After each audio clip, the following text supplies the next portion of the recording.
Hello, everyone from Chelsea Fan TV. Welcome back to another episode of 3 Points Perspective, the show where we talk about 3 points and we chime in with our opinions on those things. Now, some people would say that there's not actually a lot going on at Chelsea. I would probably agree with that, but at the same time, I would say the things that we can talk about, there's a lot to unpack here. The CPO. Are they good or bad? The Chelsea pitch owners. We're going to talk about the Copenhagen game, which is tomorrow as well.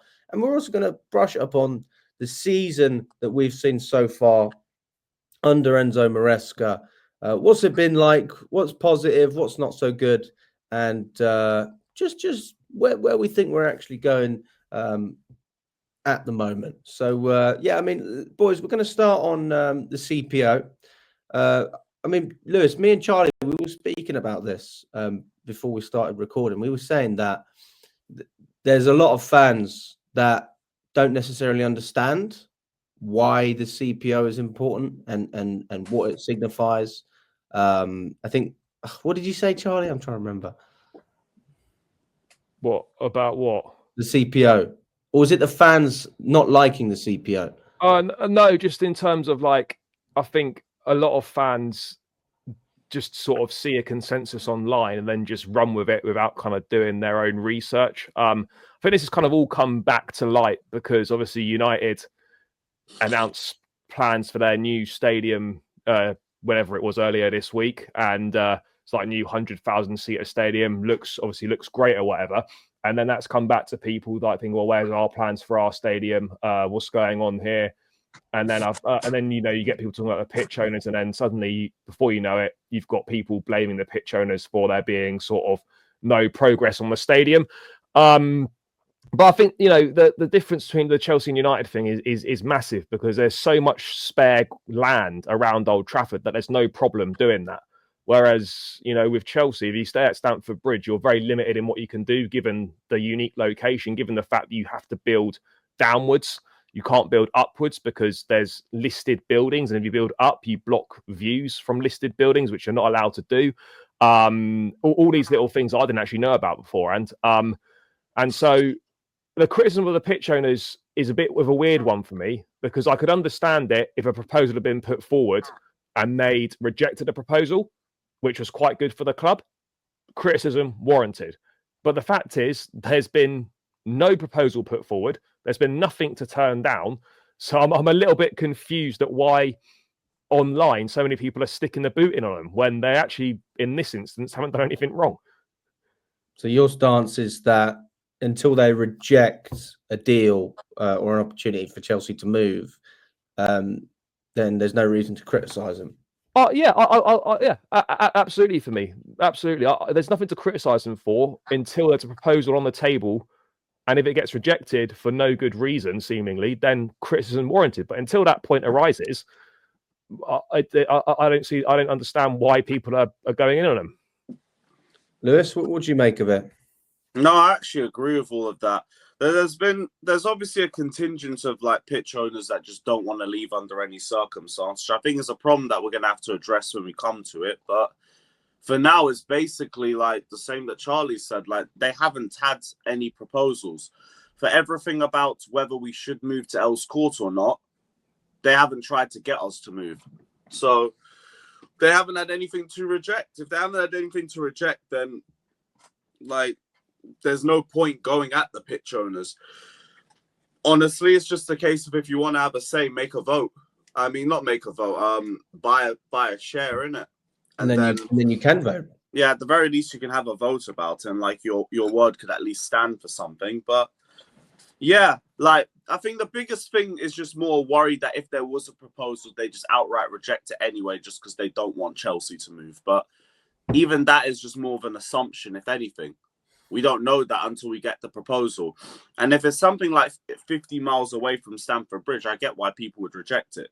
You want something that's close to where Chelsea is in general. But this is why I'm also saying, like, if we can have a chance to go to Earls Court, we need to take it because that's the best available opportunity for us to leave an upgrade and also be able to upgrade in future. So it's all just thinking about the future. That's ultimately what it comes down to. But I think a lot of people have already come to the conclusion that the pitch owners would reject it anyway, which is kind of why you're seeing them getting cussed out now. I think that the other thing around it is that you need about 75% of the vote to push anything through against the CPO. So we know that when Abramovich wanted to relocate to Battersea Park or whatever it was, he couldn't get the vote he wanted. I think he only got about 40, maybe 50. I think he got 60%. Even still, so it wouldn't have been enough. So you need at least 3/4 of the vote to get anything through. I just think is not going to happen.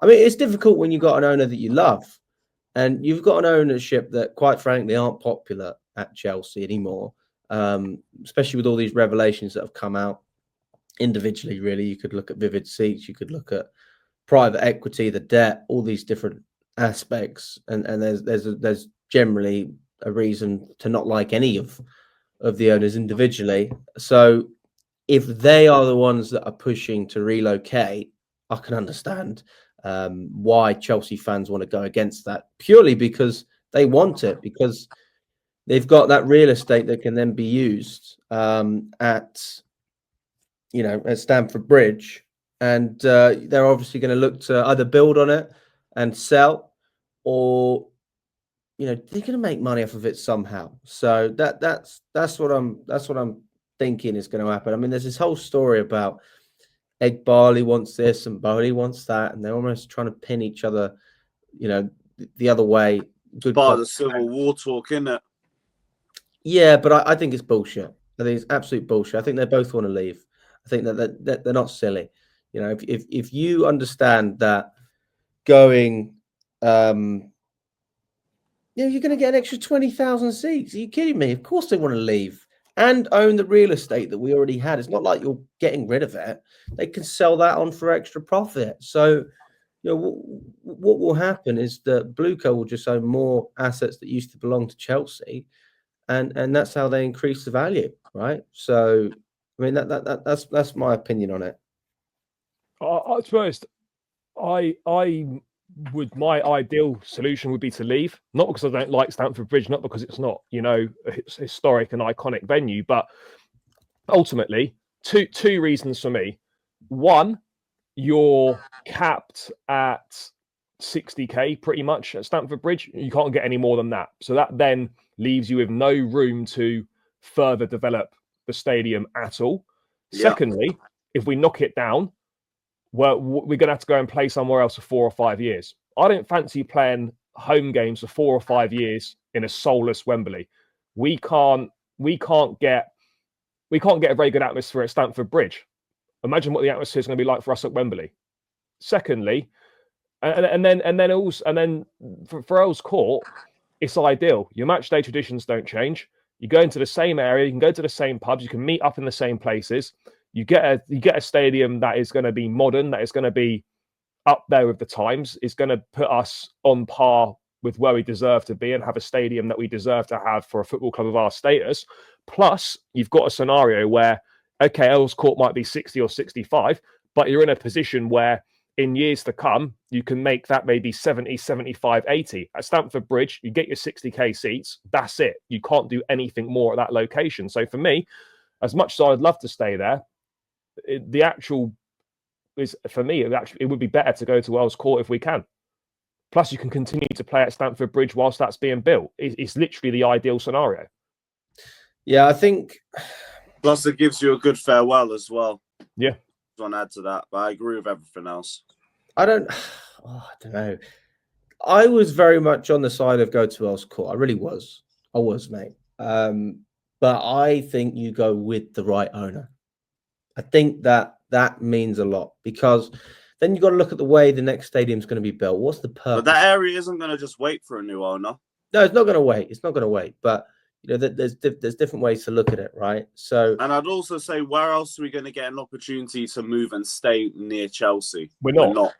We're literally not. I remember under Roman, we had the old Battersea Power Station site, which was talked about, which could have been quite good. That's obviously now gone. If you want to move literally virtually in the same location, this is our only opportunity. Otherwise, you're not moving anywhere near Chelsea, and you're capped at 60k at Stamford Bridge, and you go and play somewhere else for 4 or 5 years whilst it gets built.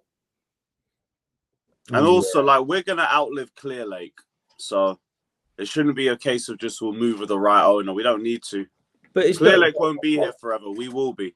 I'm talking about the type of stadium they're trying to build, the motives behind it as well. I think that means something as well, because let's just look at Tottenham Stadium, for example, right?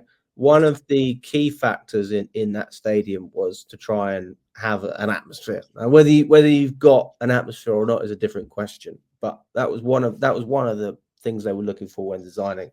And although everyone talks about Daniel Levy and how he doesn't spend enough money and blah blah blah, like, at least that was in Tottenham's best interest as a club.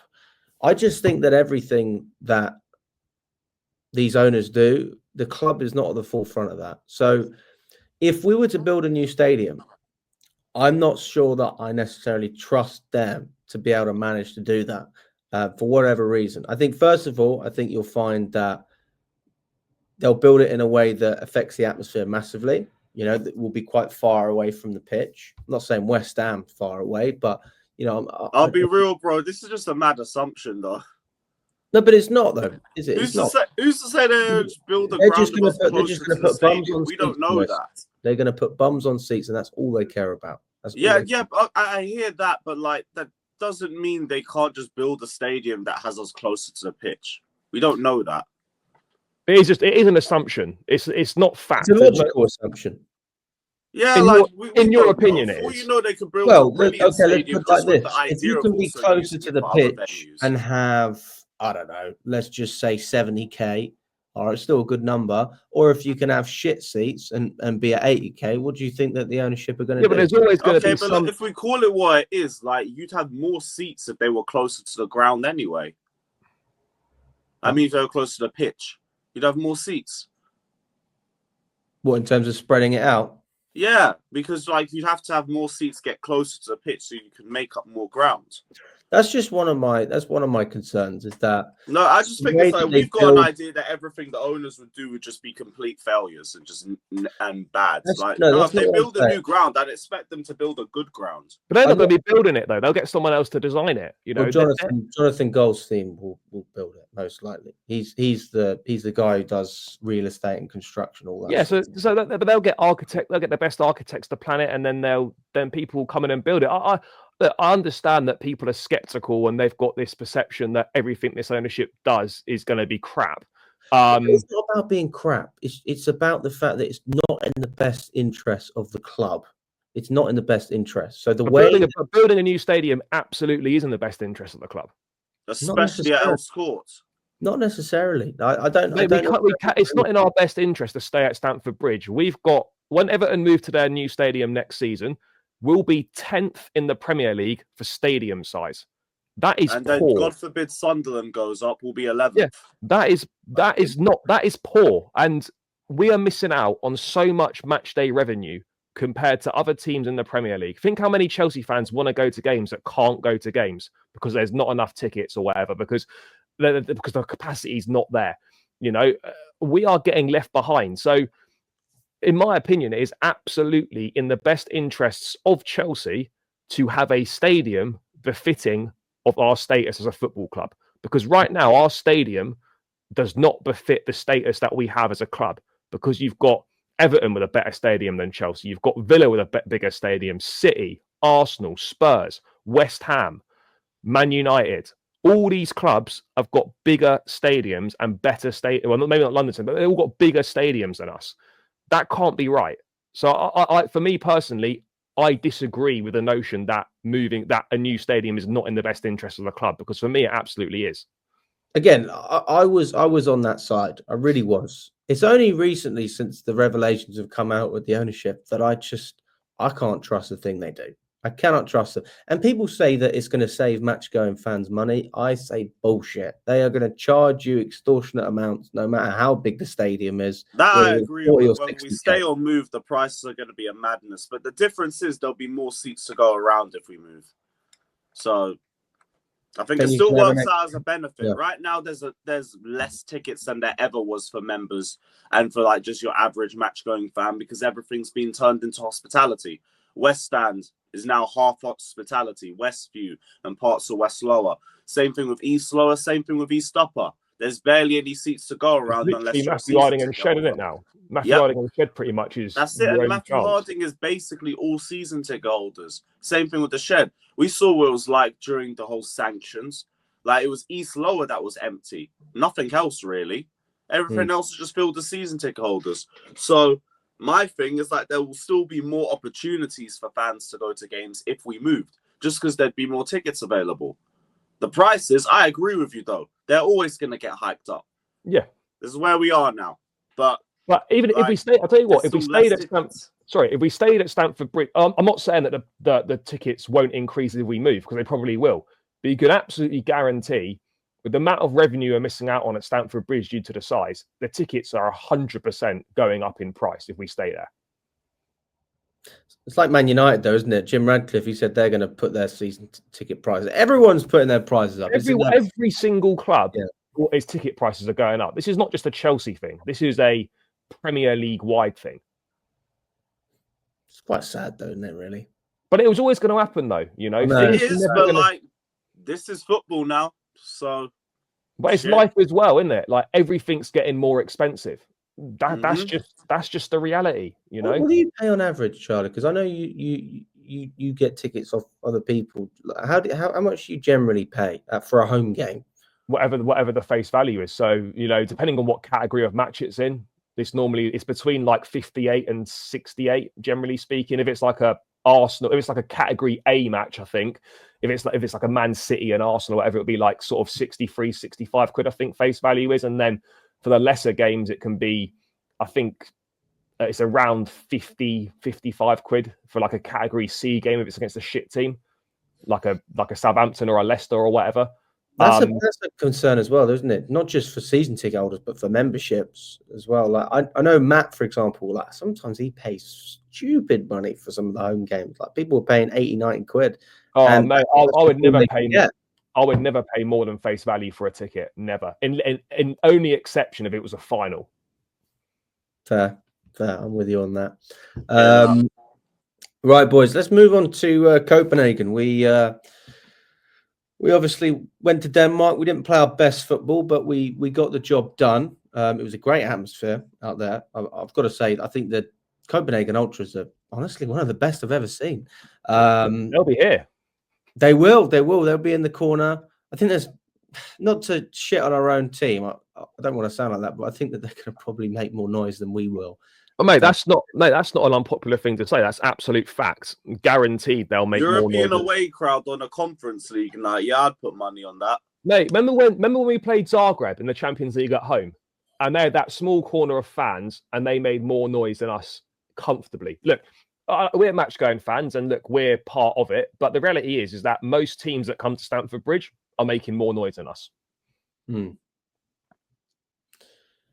Yes, it's not even. The atmosphere is so bad this year. It is. It's just so bad in general. It's not just this year; it's been bad for years. This is why I can't hear This is why I also don't like people talking about. Oh, I don't want to leave Stamford Bridge for a soulless bowl. I'm like, what the fuck are we in? Well, it's true though, isn't it? It's true. Like, it's just more seats. I don't give a shit, mate. The most noise you get is at the start with a liquidator, and then walking out with "We hate Tottenham." That's the most effort most fans put in, and then after that, they don't do anything for 90 minutes. I do like a good liquidator. I have to say, I do like a good liquidator. But yeah, that's about all we have going for us. But do you boys think, like, we'll go on to this later on, but do you boys think that, and I think this is 100% true. I'm not blaming it all on Maresca, but I do think that style of play, it does suck the life out of the stadium at times, especially when it's backwards and back to the keeper. And, you know, you talk about Fernandes. He's like, if he doesn't pass backwards... I just think our fans aren't accustomed to possession-based football. Totally agree with you. Totally agree with you. I mean, we're actually... I've seen that clip going around. Man are saying, fucking run at them when it's like Wesley Fofana on the ball. Yeah. Like, why do I want Wesley Fofana going further than the halfway line? Or they're screaming "fucking run at them again" when like they're making good passes and actually breaking through the lines of defense. Like, I'll be real.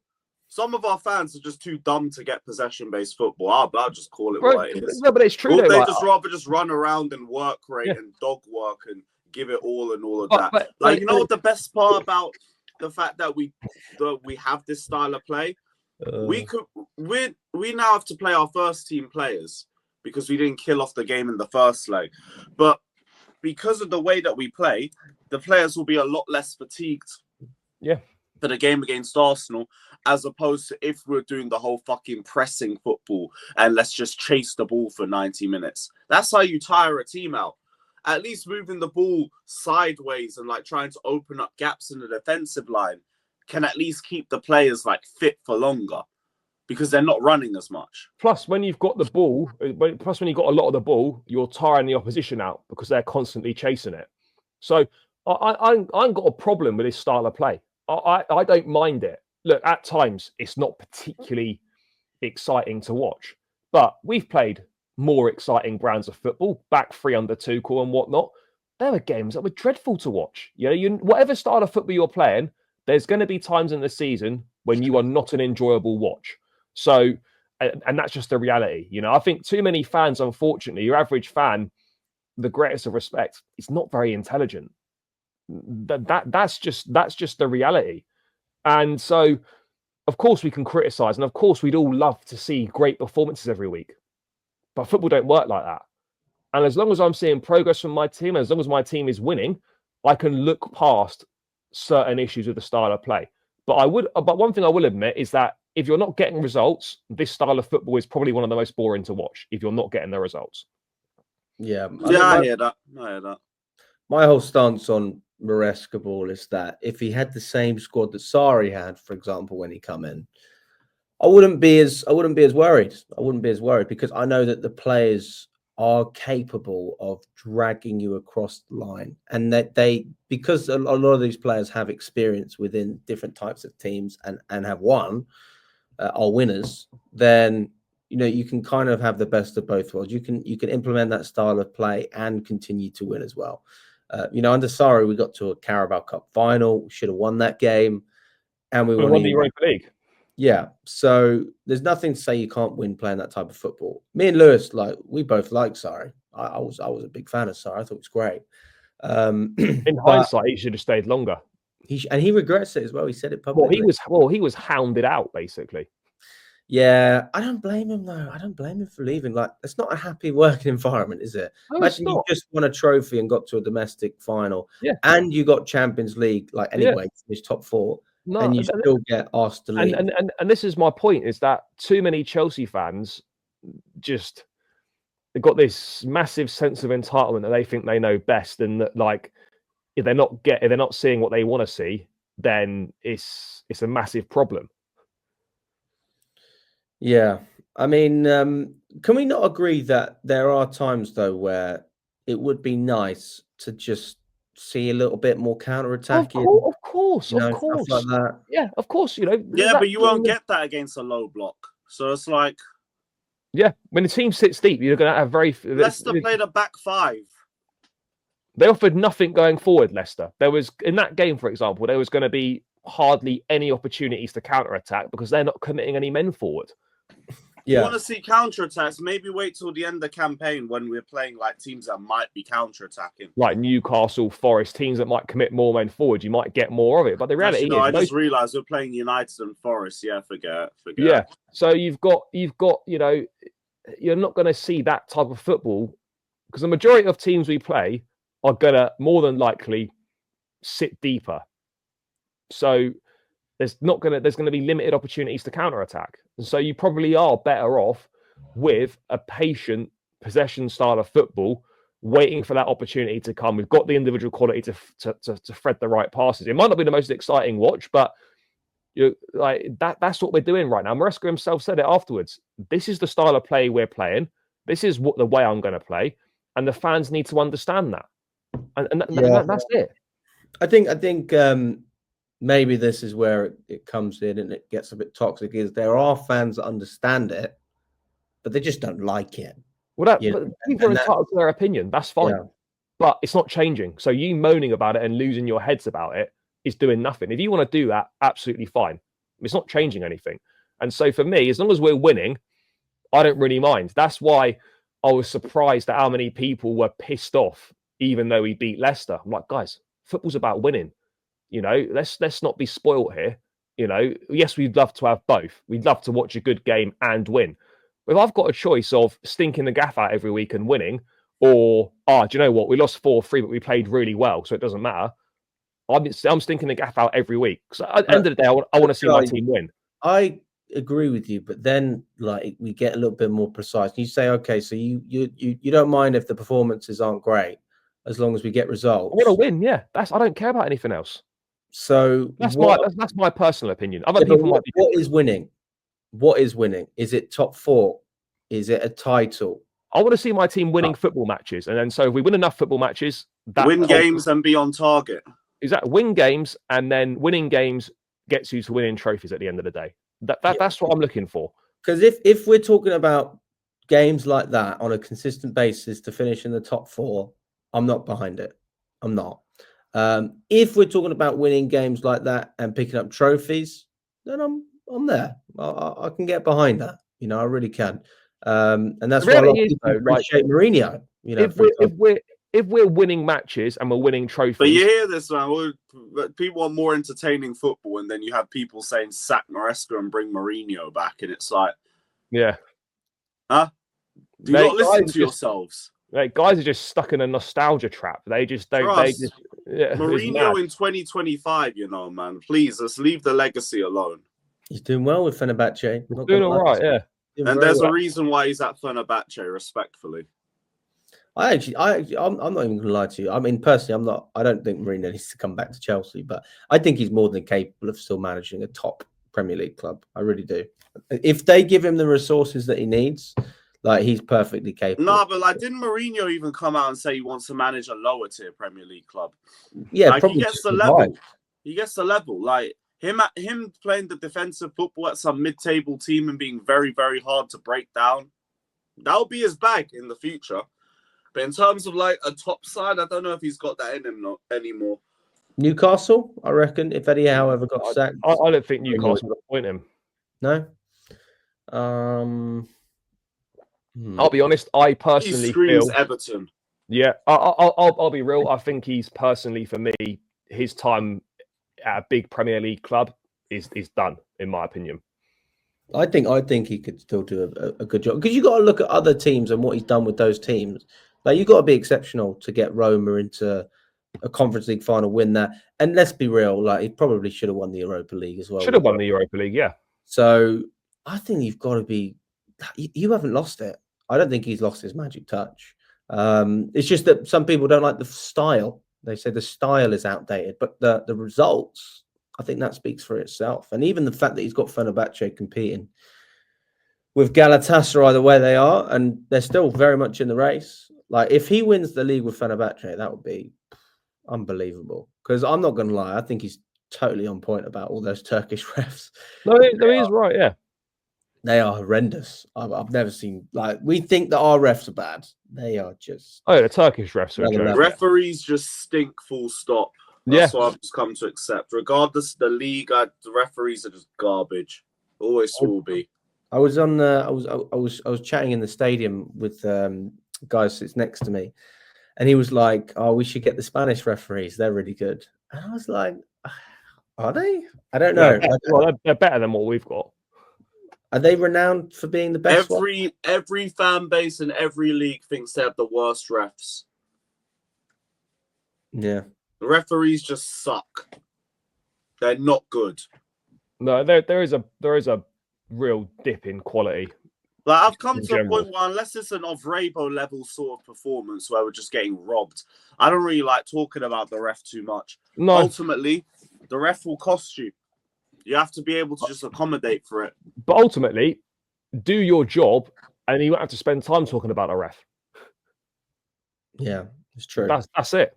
Just do your job, and then you don't have to speak about a ref. Very simple. Just do your job. Right. Yeah. Let's go. Look, we haven't even spoken about the Copenhagen game too much. So what's our predictions, guys?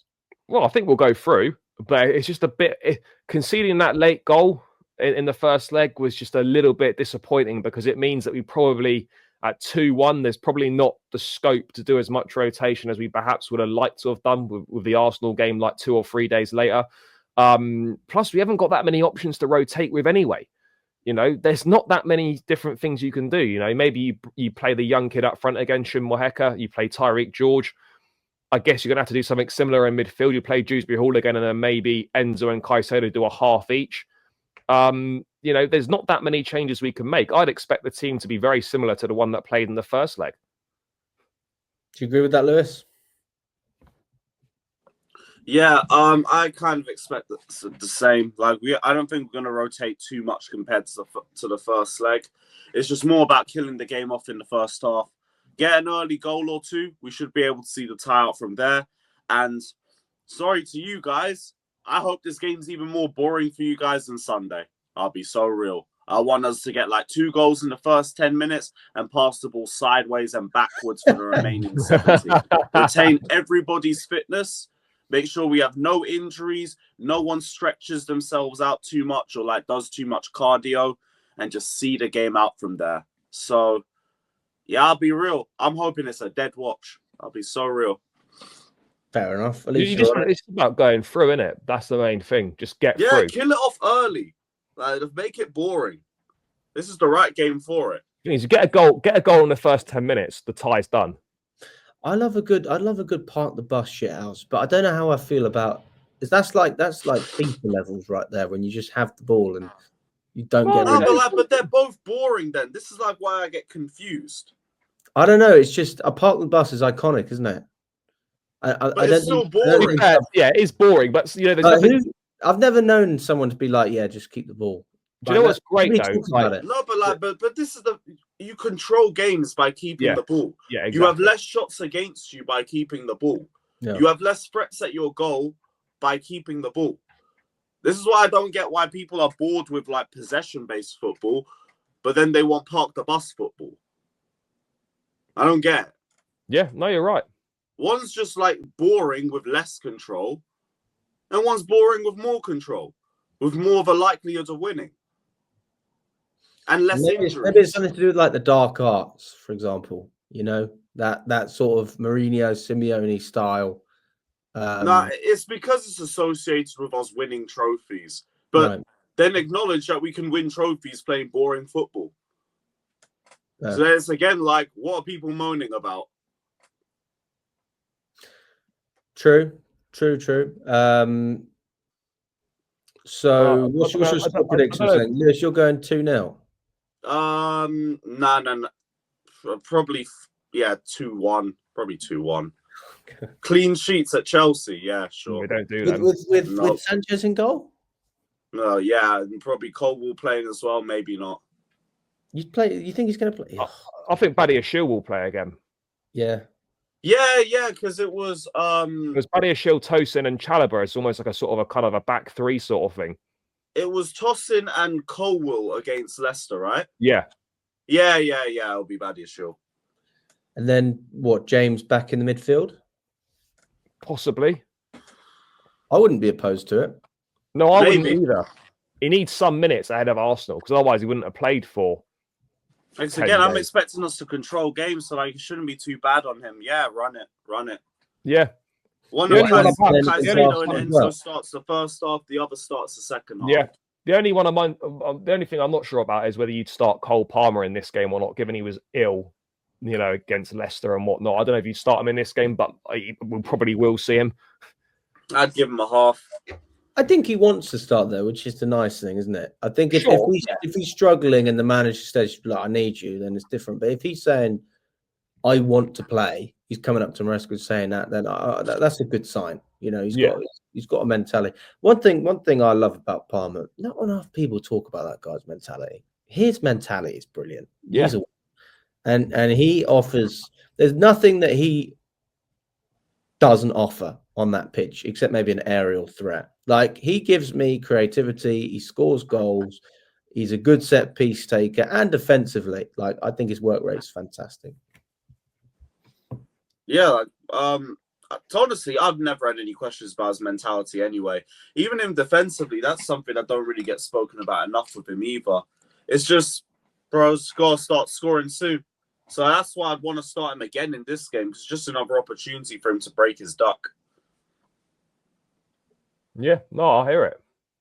I'm going to go